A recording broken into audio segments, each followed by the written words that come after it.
talk with every sip and laugh. Coffee's the fuel, martini's the craft. Conversation swirling in the cool night air. Talk the walk, we're going somewhere. Good morning, Alan. Good evening, Leanne. I love our jingle.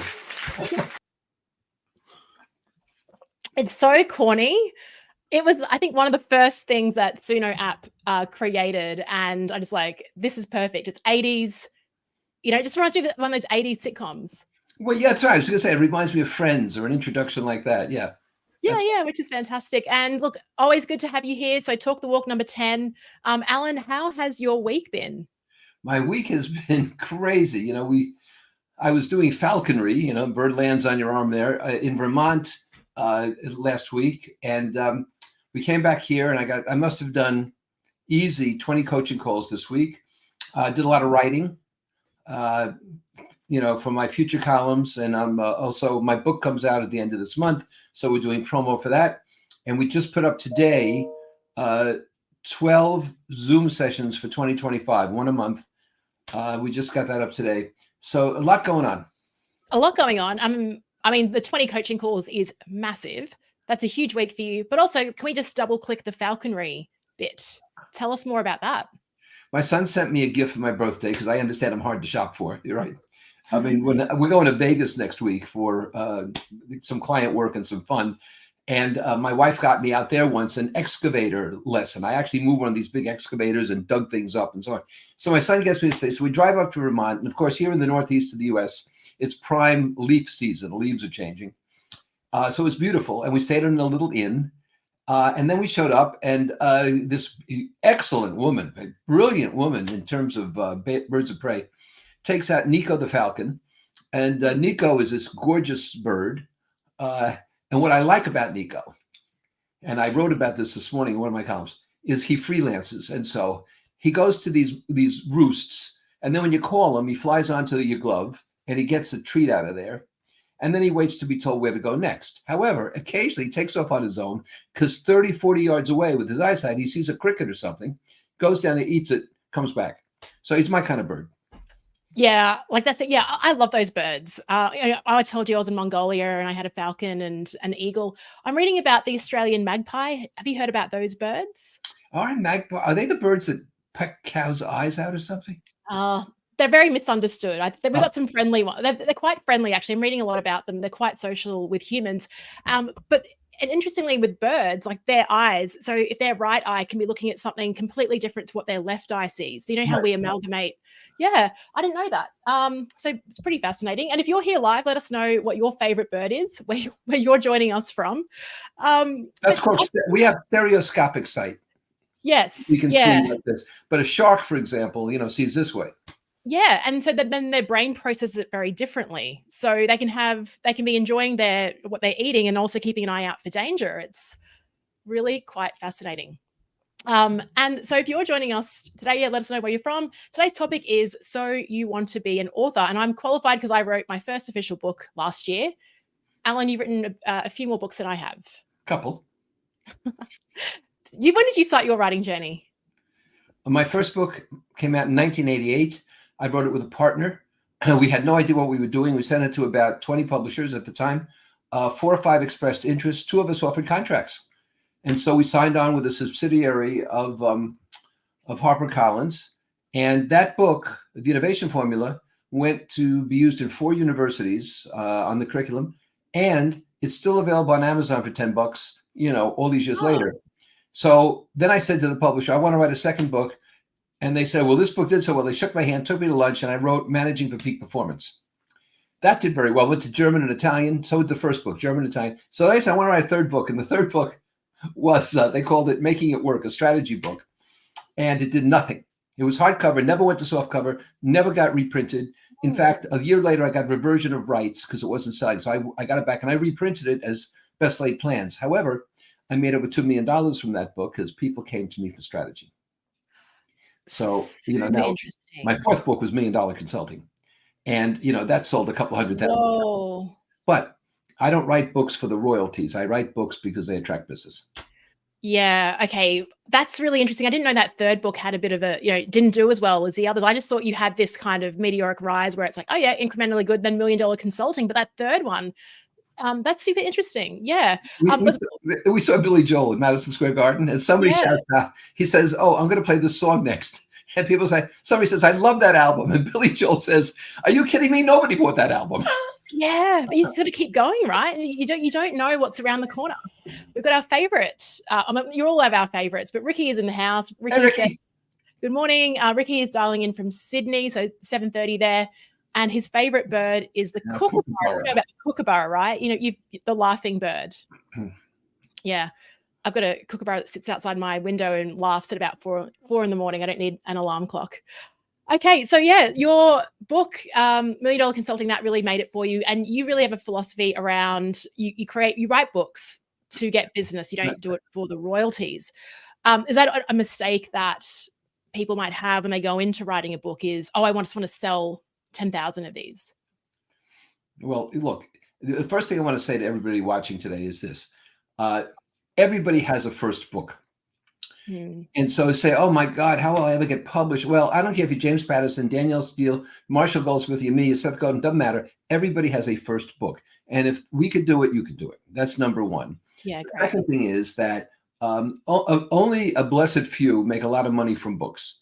The biggest advance I ever got was $100,000, and that was for a series of books for Wiley. But in my case, I write books to get business. I used to say write a book every 2 years. Now I say write a book every year. They are high credibility today, as much or more than ever.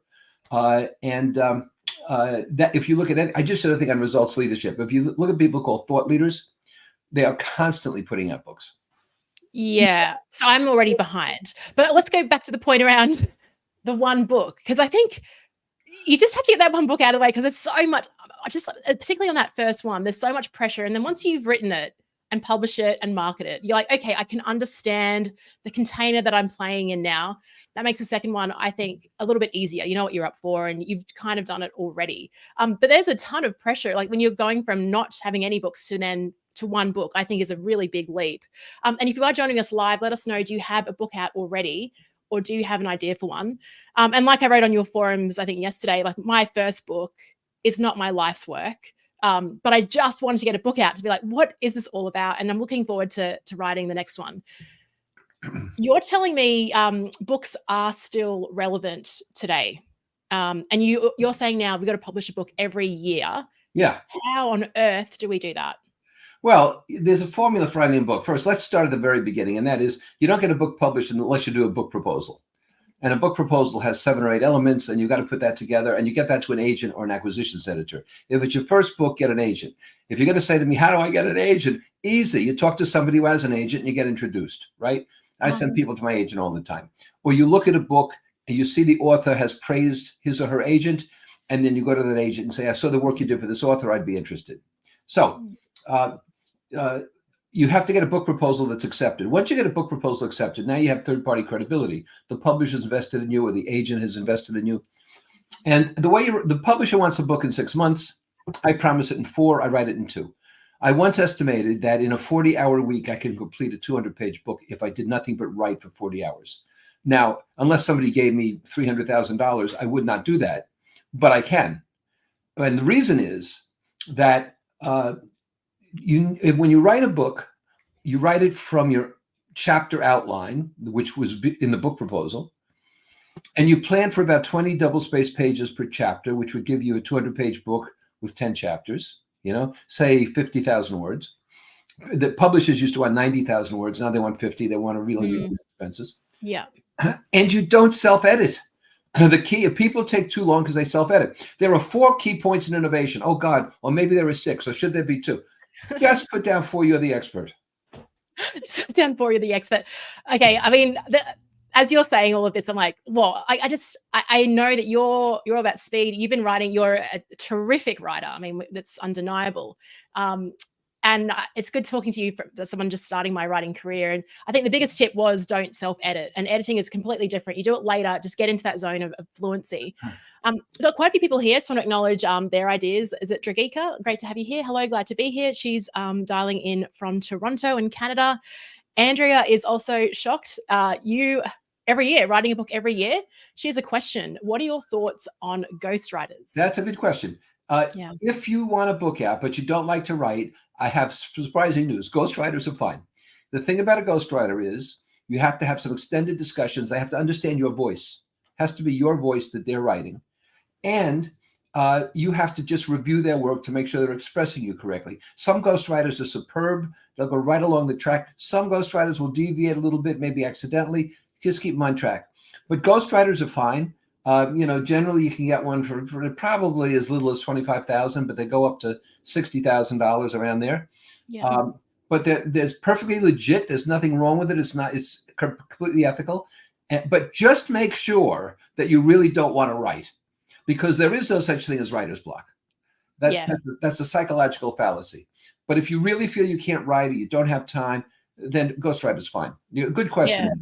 Yeah, I'm actually surprised that you recommended that. But I think my version of, you talk about writer's block and you sit in front of a computer and you can just get words on your screen. I find it easier. So two ways. One is to go for a walk, take my phone and just dictate my ideas into the phone and get that transcribed. And the second thing is going to a cafe. And when I was had writer's block, and I'm like, yeah, Alan will be telling me it's not a thing. I just get a book and I just handwrite everything out and then type it up later, because when I'm on a computer, I can get distracted by opening YouTube, opening the news. So I think, those are some ideas there. Dragik is writing your first book. Fantastic. Let us know what it's about. Ricky's book is still on his hard drive. Alan, do you hear this from your consultants that you work with? They've got this idea. They've written some stuff. It's just not out there. Yeah, I do. I hear it all the time. And the problem is they have excuses. I run something, I've run it about 6 times now, called the Book Sprint. And what we do is in 90 days, we get a complete proposal to a publisher or an agent, and we have an 80% hit rate. Yeah. And so what it takes is discipline. So I provide the discipline if you don't have self-discipline. But I think a lot of people are afraid of being critiqued. They're afraid of rejection. They're afraid of somebody saying this is no good. Listen, $1 Million Consulting was originally Confessions of a Consultant. And I was writing a book telling people in organizations, here's how you choose a consultant. Here's how you should use them. It was rejected 18 times. And I was coming back from a speech in Hartford, Connecticut, which is about 2-3 hours from here. I had one of the first car phones in my little Mercedes sports car, hardwired a handset. My agent calls from McGraw-Hill, creme de la creme. I said, Jeff, McGraw-Hill likes it? He says, no, they hate it. I said, do you know how much this call's costing me? He said, Yeah. They want to know if you can write a book about how you made $1 million as an independent consultant. I said, I can do that in 6 minutes. He said, I'm going to tell him 6 months. Hold on. I hear his hand over the phone. He comes back and he says, we have a deal, $25,000 advance. $1 Million Consulting has been on the shelves for 32 years. It's in its 6th edition. It's the title is the winner. Yeah, well, and here's the title. The book, I still get my royalties under Confessions of a Consultant. That's the bureaucracy at McGraw-Hill. And this wonderful woman, Betsy Brown, was a senior trade editor over in New York. She calls me over and says, we're going into production in 2 days. We can't call it Confessions of a Consultant. That's not what it's about. So I got out of the chair. I said, I'll go home and work on it. She said, no, sit down. I want it right now. I said, Betsy, what can I tell you? It's about $1 Million Consulting. She said, that's the title. Rest is history. That's the franchise. Yeah, and look, it's amazing how often one of the hesitation, I call it, when we sit on the hesitation station where we're not actually moving, is like thinking of a great title. And sometimes it just emerges. It's not about putting, going away and sitting in a log cabin for 3 months and thinking about it. It's maybe just being like, what is this? And let's have a conversation and see what emerges. Alan says he can definitely, Ricky says, I can imagine Alan sitting on my tail. And now we've got a question here. Ricky, we're loving this commentary. So thank you so much for joining us from all over the world. Dragika, I'm looking forward to hearing a perspective on how you use the book to create business. Now, this is your whole philosophy around writing books. How can we use books strategically to grow? I just talked to a coaching client before this call, and he's got one book he's written, a young guy. And he says, I sell these at my speeches. And he wants to be seen as an expert in his field. I said, the first thing you do is you stop selling books and you give them out for free. Yeah. No real expert speaks and sells product. And he said, I have 200 people in these programs. I said, how much is it going to cost you? One project pays for it forever. And so, first of all, Drajika, you give them away whenever you can. Secondly, you send them to your key contact list, but you send two. The first book is personalized. So it says, Dear Leanne, I've always enjoyed working with you and so forth. The second book is just signed. And you say, hey, by the way, Leanne, if you'd like to give a copy to someone, here's a signed copy. And those books are never thrown out. The secretary never stops them. And they do go to a second person as well. The third thing is you put it in your signature file and you talk about it. So if you're speaking, you don't say something like, well, I have found that people don't leave organizations, they leave their boss. You say, when I was researching my book, I found that, and then you mention that. So you get this thing, all over the place. Now I'm going to tell you a little secret that I don't tell many people. I have a book coming out in about 3 weeks. It's Building Dynamic Communities. It's my, 64th book or something. And what I tell people is it's going to be released on November 29th. You can find it on Amazon. If you find your way clear, if you feel justified in giving me a 5-star review on Amazon, I will invite you to a $500 workshop on the subject for free. And that works wonders because it's not testimonials that sell books, it's reviews.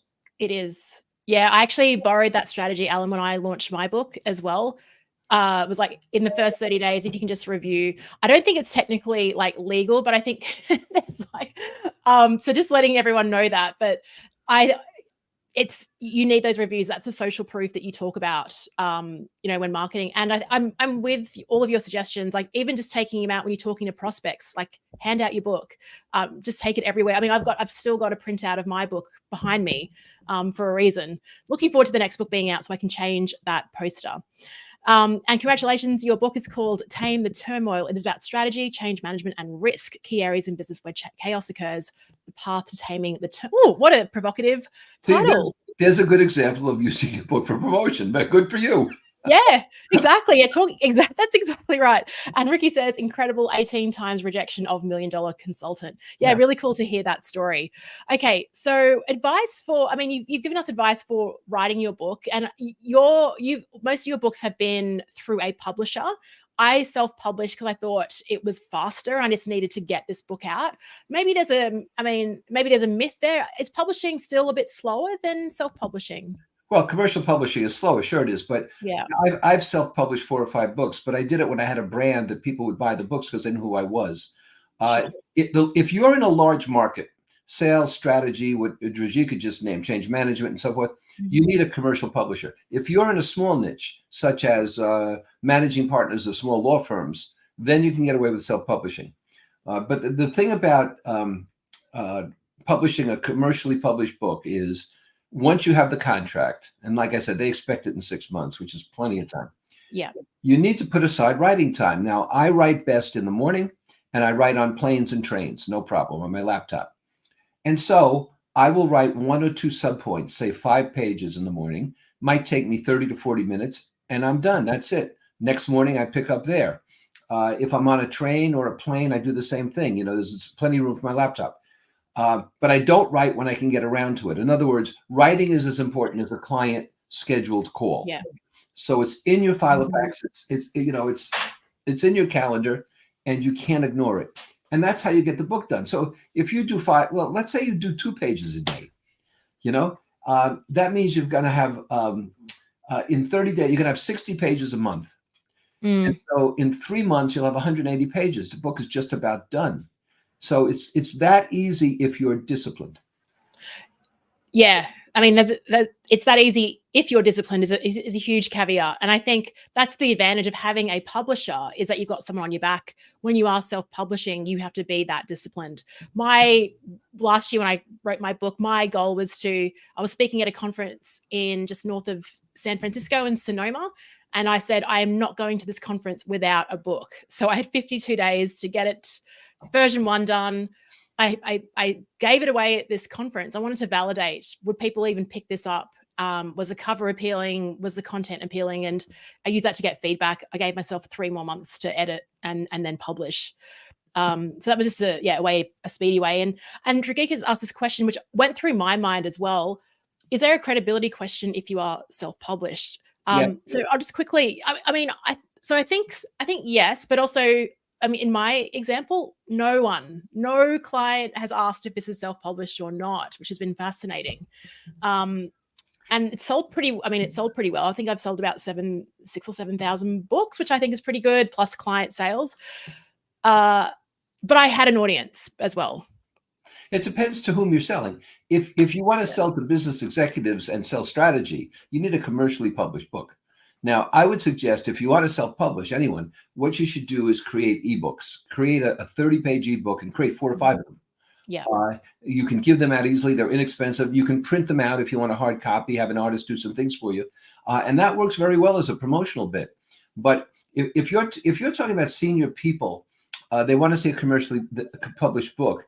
And the fact that a commercially published book takes longer to get out, which is true, is more than made up for in the additional power it brings to you, especially in the kind of field you want to be in. Yeah, that's interesting because as I'm thinking about my next book, I was automatically thinking self-publishing because I've got full control. But now as we're having this conversation, I'm thinking maybe I just start with that proposal and to see if there's any bites. I don't know if I could go through. What's your next book on? No idea. Do you know what I'm doing, Alan? This is hilarious. I've got a blog. It's called leannesnextbook.com. So you can go visit, anyone can go visit leannesnextbook.com. And I'm writing about my thought process about the book. And the irony is I've written more on that damn blog than I have for the book. Actually thought about the book. Give me a topic. Influence. Okay. First chapter, the history of influence. Second, the difference between influence and persuasion. Third chapter is how to influence people who have never heard of you. Fourth chapter is influence in the private sector. Fifth chapter is influence up. Sixth chapter is when influence fails. Seventh chapter is how to influence politically. Eighth chapter is how to influence yourself.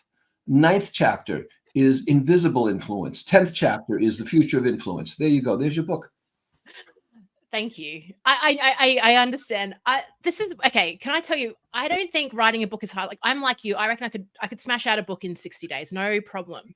My hesitation is a lot of it is around. This is my future. I'm going to be talking about this topic and known for this topic for the next couple of years. That's my hesitation. Is like, who do I want to be? That's what the book is casting a vote on, and that's why I'm personally hesitating. Well, that doesn't make a whole lot of sense because the next couple of years you'll be writing more books and you keep adjusting yourself. You know, I mean, a lot of books written on leadership pre-pandemic are no longer valid. A lot of books on it. I mean, the most popular book on influence until the last 5 years was written in 1984. It was Cialdini. And he spoke for me at one of my events. I said, your last book was 84. He said, yeah, I guess I should do a new one. Well, he did a new one and it went nowhere. So, you know, you have to stay contemporary. That's super interesting. Thank you. I'm sorry for turning this into a coaching call, but very, very lovely. Thank you. I'm definitely enjoying my coffee this morning with all of you as well. Okay, so on that, advice for marketing book, we talked about one thing already, which is actually creating a captivating title, $1 Million Consulting, bang, you know what it is. What other tips do you have for marketing your book? For marketing the book? Yeah. Well, the important thing about marketing the book, in my view, is you have to get it in the hands of people, A, who already know you or know of you, right?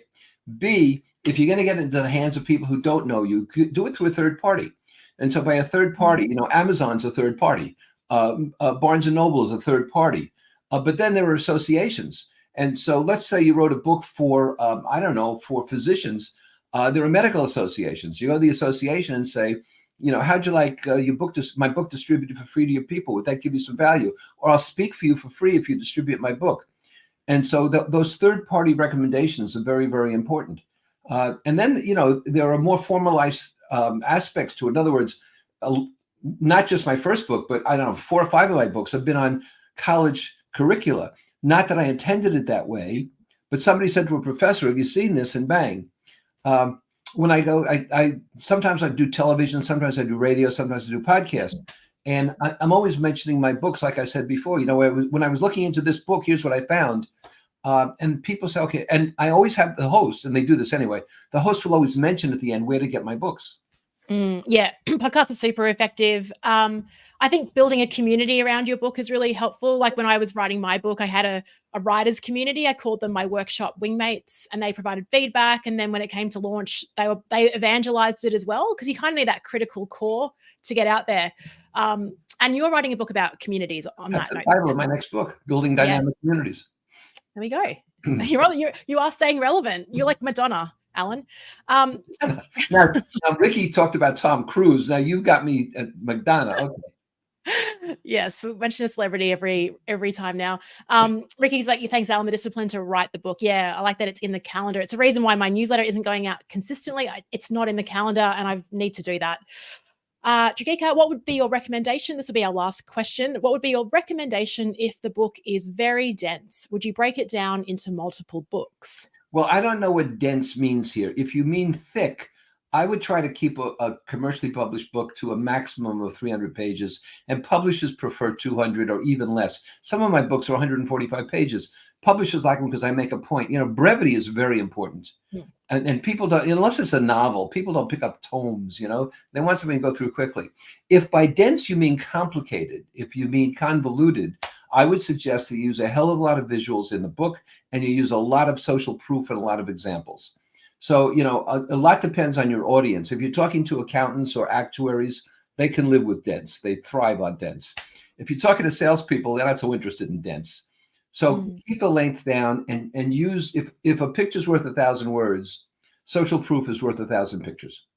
Oh, I like that. It's a really cool phrase. And yeah, I think with mine, I was looking at what is the word to value ratio. And my goal was that I wanted every second page of my book like bookmarked or dog-tiered or highlighted. And as I go through it on Kindle, I can see what people have highlighted as their favorite things. And it's like, cool, I've hit the mark. But as I go on to later chapters, that's reduced. So it just shows, you know, it's good insight into how people like to read as well. Maybe we should put out books with Post-it notes already on the pages. I like that. And be like, yeah, just read these parts. Not a bad idea. That's actually kind of fun from a marketing perspective. I don't know how Amazon would distribute that. Hey, I'll be seeing you in Vegas next week. Super fun. Be great. Yeah, my workshop's on how to be contemporaneous. How you come up with something witty and fast right there. So in other words, I'm going to prepare people on how to be extemporaneous. I think it's a brilliant idea. So do I need to prepare to be spontaneous? Do I need to do any prep work? Au contraire, I'm not preparing. Okay, wonderful. We just rock up and wing it. And I'm running a session, a small mastermind the day before in Vegas as well, which will be a ton of fun. Hey, thank you so much for being here. Dragika, outstanding session. Thank you, Alan. She already has 13 of your books. Keep them coming. That's incredible. Yeah, that's. Dragika, tell me what book you'd like that you don't have, and I'll send it to you, okay? Oh, that's lovely. Yeah, let us know in chat. Dee Dee, thanks for being here. Thanks for a great session. Dee Dee, you'll be in Vegas next week, so we'll see you there. And on that note, thanks for being here, and have a lovely evening, Alan. Thank you, everybody. Yay.